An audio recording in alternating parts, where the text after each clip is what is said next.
ఈ యొక్క శుభ శుక్రవారమున అనగా మంచి వారము, ఈ గుడ్ ఫ్రైడే సందర్భంగా మరి కొన్ని మాటలు మీకు అందజేయాలని ప్రభువు నాకిచ్చిన సందేశం ప్రకారం మీరు సర్వలోకానికి వెళ్ళండి, సర్వసృష్టికి సువార్తను ప్రకటించండి.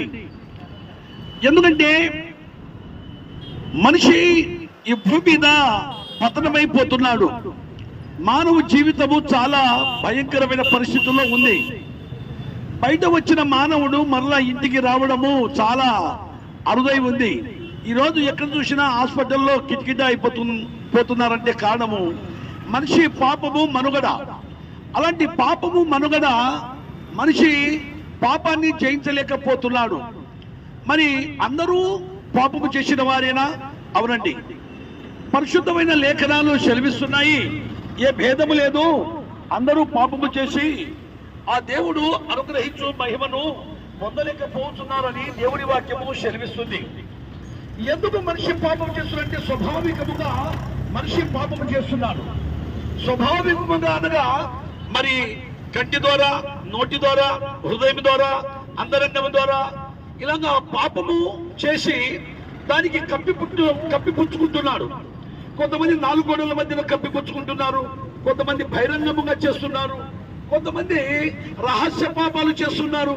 ఇలాగా మానవుడు మరి వారి వారి పద్ధతుల ప్రకారం వారి వారి ఉన్నతమైన శక్తి కొలదిగా పాపం అనేది చాలా సులువుగా చేసుకొని తప్పించుకొని పోయేవాళ్ళు కొంతమంది అలాగే మరి బయటపడి ఎన్నో జైలు శిక్షలు పొందేవాళ్ళు కొంతమంది భయంకరమైన మరి ప్రమాదానికి గురైన వారు కొంతమంది ఉన్నారు.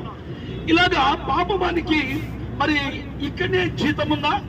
లేదండి. పరిశుద్ధ గ్రంథం బైబిల్ సెలవిస్తుంది, పాపం వల్ల వచ్చు జీతం మరణం, అయితే దేవుని కృపావరము మన ప్రభు అయిన యేసుక్రీస్తు నందు నిత్య జీవం అన్నాడు. అయితే సోదరి సోదరులారా, ఒకసారి గమనించాలి. ఈ యొక్క గుడ్ ఫ్రైడే దినమందు ఒక మంచి మాటలు. ఎందుకంటే ఆ మంచి మాటలు ఎందుకంటే సోదరి మండలారా, శిలువను కూర్చిన వార్త. మరి ఎందుకు దేవుడు నశించడం అంటున్నాడు? అందుకే 2026 సంవత్సరాల క్రితం ప్రభు అయిన యేసుక్రీస్తు ఈ భూమి దిగి వచ్చి నశించే మానవుల పట్ల ఆయన కరుణ చూపించిన దేవుడుగా ఉన్నాడు. భూమి ఆకాశము సృష్టించిన సృష్టికర్త అయిన దేవుడు తానే మానవుడుగా ఈ భూమి దిగి రావాల్సిన పని వచ్చింది. ఎందుకంటే సర్వమానవులు చేసిన పాపాన్ని కడగడానికి, ఆయన పరిశుద్ధమైన పట్టణములో చేర్చడానికి, ఆ పరిశుద్ధమైన పట్టణములో యుగ యుగాలు ఉండే ఒక రాజ్యం ఉందని